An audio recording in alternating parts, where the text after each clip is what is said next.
Bonjour, bienvenue dans ce cours de physiologie animale intitulé les synapses. Donc, définition d'un synapse. Une synapse, c'est la jonction entre deux neurones, entre un neurone ou bien entre un neurone et une cellule effectrice. Entre deux neurones, les synapses sont souvent nommées selon leur situation. On a des synapses axodendritiques, ça, exemple, synapse axodendritique entre un axone, ça, et une dendrite. On l'appelle synapse axodendritique. Deuxième type de synapse, c'est le synapse axosomatique. Ça veut dire une rencontre entre un axone en rouge et le corps cellulaire en jaune. Troisième type de synapse, c'est la synapse axo-axonale entre deux axons, entre l'axone là et en jaune et l'autre axon en bleu. On a aussi, lors de synapse, on parle d'un neurone présynaptique et un neurone postsynaptique. On a la synapse, on a deux neurones présynaptiques et postsynaptiques. On a deux types de synapses. On a des synapses chimiques, c'est à peu près, on a des synapses électriques, ce sont très rares chez les vertébrés. Les deux cellules ne se touchent pas, se touchent. On a la cellule présynaptique et postsynaptique, ils ont un contact, ils se touchent les deux cellules, et le potentiel d'action, il passe directement d'une membrane à l'autre. Ça veut dire il traverse la membrane présynaptique, c'est un agrandissement de cette partie, la synapse présynaptique, vers la membrane présynaptique, vers la membrane postsynaptique, à travers des canaux. Il y a des canaux qui relient les deux cellules et donc laissent passer les ions et des petites molécules. L'information, donc, elle traverse de la cellule 1 présynaptique vers la cellule postsynaptique. Dans les deux sens, on parle d'un transfert bidirectionnel. Chaque neurone ici, il reçoit et il renvoie l'influx nerveux. Ils sont des synapses électriques, généralement, ils sont très rapides. Voilà la vitesse de 1 mètre par seconde. Deuxième type de synapse, c'est la synapse chimique. La synapse chimique, c'est à peu près 99% des cellules du système nerveux central. Elles sont de type chimique. Les cellules, dans ce cas-là, ne se touchent pas. Voilà, la cellule présynaptique et la cellule postsynaptique, il y a un espace entre les deux cellules. Elles ne se touchent pas. Donc, l'influx nerveux a besoin des molécules particulières qu'on appelle les neurotransmetteurs. Là, dans les vésicules, le point rouge, là, ce sont des neurotransmetteurs qui passent d'une cellule vers la fente synaptique. Donc, ils ont besoin d'un neurotransmetteur pour franchir l'espace entre les deux cellules. Donc, le neurotransmetteur, c'est là un moyen qui permet de faire passer le message de la cellule présynaptique vers la cellule postsynaptique. La transmission, ici, il est moins rapide en comparaison avec la synapse chimique, la synapse électrique, mais il est beaucoup plus souple et malléable. La transmission se fait dans une seule direction, dans un seul sens. Tout à l'heure, nous avons vu que la transmission elle est bidirectionnelle. Là, c'est dans un seul sens. Donc, la synapse chimique, elle est formée d'un bouton synaptique, présynaptique. Là, on a ce milieu-là, on l'appelle la fente synaptique. Et là, c'est les dendrites de neurones suivants. Donc, voilà la structure d'une synapse chimique. Donc, la synapse chimique sont constituée de trois régions essentielles. On a le bouton terminal, cette partie-là, et on a la région réceptrice de neurotransmetteurs sur la membrane, cette partie-là, de la deuxième cellule présynaptique, postsynaptique, pardon, et on a un espace entre les deux cellules. Ça, l'espace, on l'appelle espace intersynaptique ou bien la fente synaptique. Donc, le message il arrive dans la cellule présynaptique à ce niveau-là, au niveau des boutons synaptiques, où il y a des vésicules contenant le neurotransmetteur. Donc les vésicules vont fusionner avec la membrane présynaptique et par exocytose, il y a libération de neurotransmetteurs, le neuromédiateur en jaune là, qui va être se fixer par la suite sur les récepteurs de la membrane postsynaptique pour transmettre donc l'influx nerveux et les messages nerveux vers le deuxième neurone. Donc on a la terminaison présynaptique, c'est avant la fente, et la terminaison postsynaptique, c'est après la fente synaptique. Le fonctionnement des synapses chimiques. Fonctionnement des synapses chimiques, on a donc le neuron présynaptique et le neuron postsynaptique. Là, cette partie-là, c'est la synapse, la rencontre entre les deux cellules. On va faire l'agrandissement de cette partie-là. Voilà donc l'agrandissement qu'on va voir en détail. Donc le fonctionnement et la transmission de messages au niveau des synapses chimiques se fait dans 6 étapes essentielles. Première, deuxième étape, troisième, la quatrième, cinquième et la sixième. On va les voir en détail par la suite. Donc première étape, c'est l'arrivée de potentiel d'action dans la cellule présynaptique. Donc, à ce moment-là, il y a le potentiel d'action qui arrive vers le bouton terminal de l'accent de neurones présynaptiques. Il y a dépolarisation de boutons présynaptiques. Première, c'est la dépolarisation, ça veut dire l'entrée, donc l'ouverture des canaux CA2+, et l'entrée de CA2+, dans cette région. Après, l'ouverture du canal CA2+, dans la membrane, donc du bouton et entrée de CA2+, dans cette partie-là. Ça, c'est la membrane présynaptique et la postsynaptique. Et là, c'est la fente synaptique.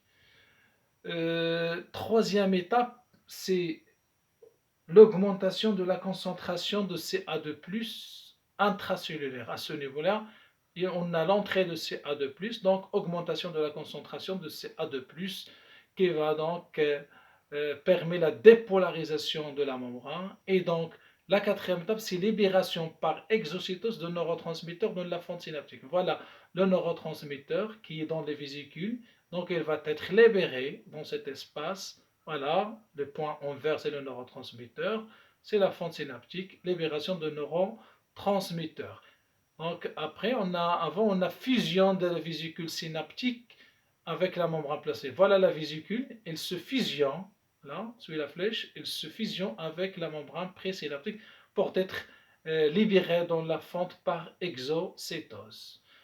Donc, la quatrième étape, nous avons dit, c'est la libération de neurotransmetteurs dans la fente synaptique.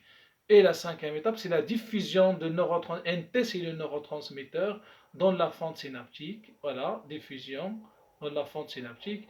Et puis, on a fixation, c'est le neurotransmetteur en vert.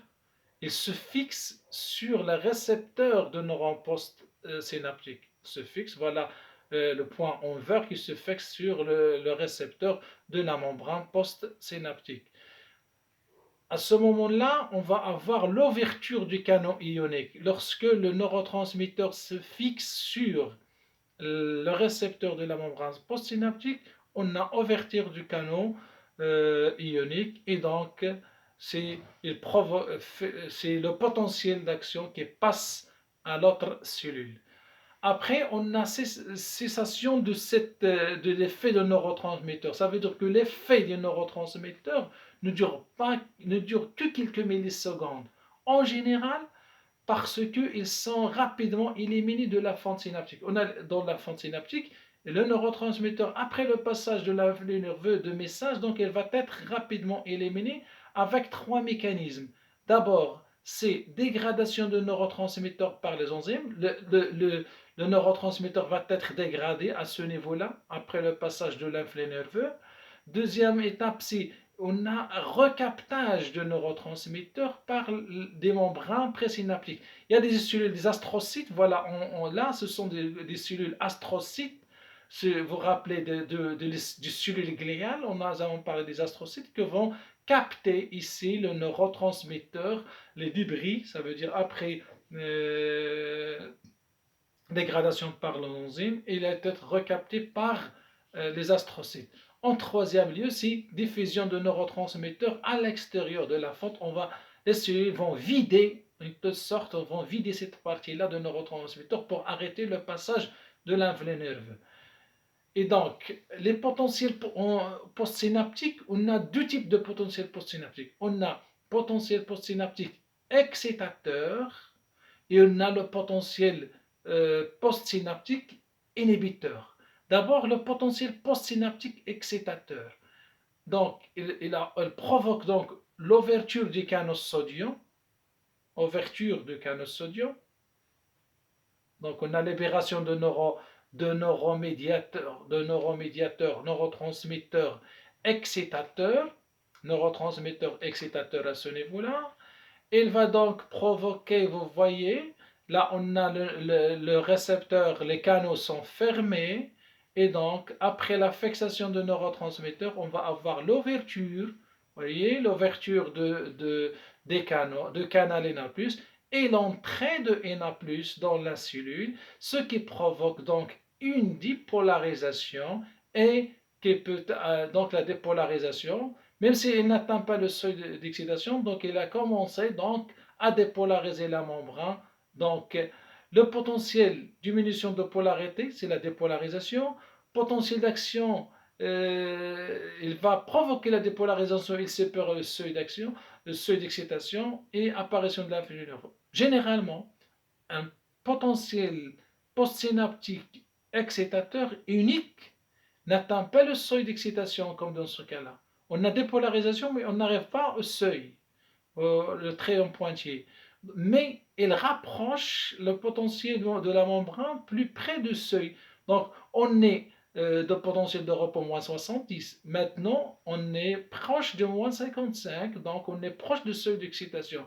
Donc, le neuron, il devient plus excitable et donc sensible à l'excitation grâce à ce potentiel postsynaptique excitateur. Donc, vous voyez donc ce qu'il arrive dans le potentiel postsynaptique. On a libération de neurotransmetteurs, neuromédiateurs. Il se fixe sur le récepteur de la membrane. Ouverture de canal Na+, entrée de canal Na+, c'est une dépolarisation, donc apparition d'une dépolarisation. On a l'exemple de neurotransmetteurs, de neuromédiateurs excitateurs, c'est le glutamate. Le glutamate, c'est un neuromédiateur, neurotransmetteur stimulateur. Deuxième type de potentiel postsynaptique inhibiteur, le PPSA. Donc, il provoque l'ouverture du canal Cl-. Dans ce cas-là, c'est le Cl-, ou sortie de K+, soit entrée de Cl-, ou bien sortie de K+.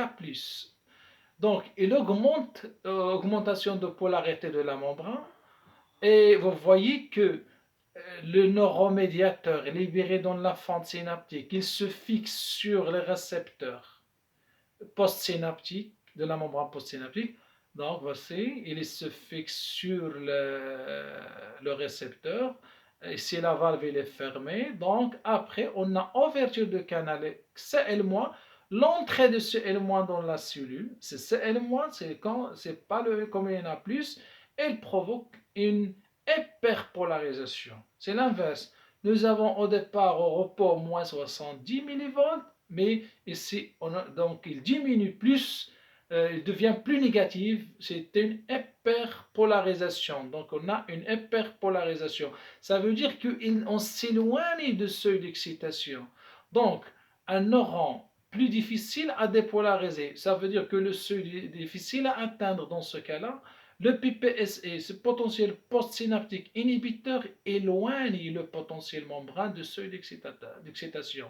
Le neuron, il devient moins excitable. Tout à l'heure, nous avons vu qu'il devient plus excitable, on se rapproche au seuil d'excitation. Dans ce cas-là, on s'éloigne du centre d'excitation, on parle d'une hyperpolarisation. Maintenant, le phénomène d'intégration synaptique. C'est quoi l'intégration synaptique? C'est la sommation. Ça veut dire on a plusieurs neurones qui arrivent dans un seul corps cellulaire. On parle de sommation. En rouge là, ce sont des potentiels postsynaptiques inhibiteurs. En vert, ce sont de potentiels postsynaptiques excitateurs. Donc, ils se rencontrent dans un seul point. Donc, on parle de phénomène d'intégration ou bien de sommation. Donc, les PPSE ou bien les PPSE sont des potentiels gradués. Ils se propagent dans la synapse vers le camp d'implantation. Ils sont toujours vers le camp d'implantation. C'est là où le potentiel d'action peut se déclencher au niveau du camp d'implantation. Le déclenchement d'un potentiel d'action, il dépend donc de la sommation de tous les potentiels postsynaptiques qui arrivent à ce camp d'implantation.